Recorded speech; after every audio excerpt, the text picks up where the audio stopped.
نحمده ونصلي على رسوله الكريم اما بعد فاعوذ بالله من الشیطان الرجیم بسم الله الرحمن الرحیم. محترمو کتونکو ناظرینو، الله تعالی هم سره د ما د دواړو جهانو خوشحالی نصیب کا. یو ناشنا او عجیبه غوندې واقعه په کتابو کې راغلی دو.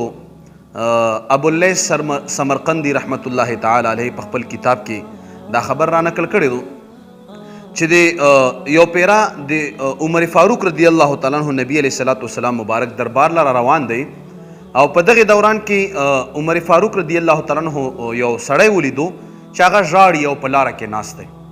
عمر فاروق رضی الله تعالی عنہ ته تپوس کو چې سله ژاړي، نو هغه ورته په جواب کې وی چې ما نه ډېره عظیمه ګناه شوې دو او زه غواړم چې نبی علیہ الصلوۃ والسلام دربار له لاړ شم، نبی علیہ السلام مبارک سره زه کینم او د مبارک نه زه دغه ګناه د معافی په حق باندې تپوس وکم.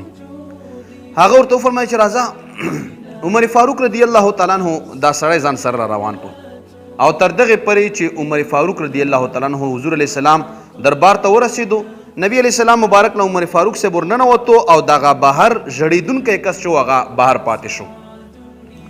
حاضرینو، په دغه دوران کې عمر فاروق رضی الله تعالی عنہ نبی علیہ السلام نه تپوس کوي چې یو کس راغلی او د یو مسلې پوښتنه کوي او ډېر زیات ژاړي او دومره ژاړي چې مال هم ژړه راوسته او زم ژاړم د هغې د وجې نه، ځکه چې عمر فاروق صاحب هم په دغه دوران کې ژړل او د سترګو نه یې اوښکې روانې وې. حاضرینو، نبی علیہ السلام مبارک ورته وفرمایي چې رانه باسه څه مسلې پوښتنه کړي. هغه کس چې راننوتو ورته فرمایي چې تا نه کومه ګناه شوې دو؟ دی ورته په جواب کې چې ما نه ډېره لویه ګناه شوې دو. ورته چې بیا م ووایه آیا د الله تعالی عرش غټ دی او که د ستا ګناه؟ ده ورته چې د ما ګناه غټه ده د الله د عرش نه. بیا ورته فرمایي چې د الله پاک هغه کرسي غټه ده چې کوم ذکر راغلی دی او که د تا ګناه غټه ده؟ نو دی ورته وایي چې د ما ګناه غټه ده. بیا ورته چې د الله رحم ډېر غټ دی او که د تا ګناه؟ نو په دغه ټیم کې دی خاموش شو او ورته چې وایه څه خبره ده؟ چې څو ورځې مخکې د انصارو یو زنانه وفات شوه او هغه چې کله خپلو خپلوانو په قبرستان کې دفن کړه، زه له شپې راغلم او د هغې قبر ما را وسپړلو او کفن مم ترې راغونډ کړو او ورسره م هغې زنانه سره په مړدینې باندې زنا هم وکړه. او په دغې دوران کې دغې زنانه ما ته اواز وکړو چې الله دې ذلیله کا او الله دې وشرموه. یو خو د زه په دې ټول قبرستان کې بربنډه کړم او دویم نمبر دا چې ما سره د زنا وکړه، زه به په ورځ د قیامت د قبر نه د غسل په حالت کې راپورته کېږم، د جنابت په حالت کې راپورته کېږم، پلیته به راپورته کېږم. نو الله دې په شرمو وشرموه. دغې اواز دومره اثر وکړو په دغې کفن چور باندې. نبی علیہ السلام مبارک ورته فرمایي یقینا تا خو ډېره لویه ګناه کړې ده، یقینا تا خو ډېره غټه ګناه کړې ده.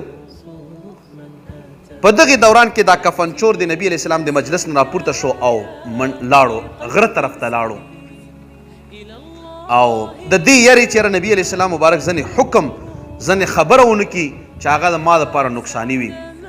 او حاضرینو، هغه لاړو 40 ورځو په عبادت په نیت باندې دی لاړو غره له. او په دغې دوران کې سیدنا جبرائیل علیه الصلاۃ والسلام راغی چې کله 40 ورځې پوره شوې د هغې سړي چې هغه په ژړا او په فریاد او په توبې په شکل باندې غره ته وتلی دی. جبرائیل علیه السلام ورته فرمایي اے نبی علیہ السلام، الله پاک فرمایي چې دا تمام مخلوق تا پیدا کړی که ما؟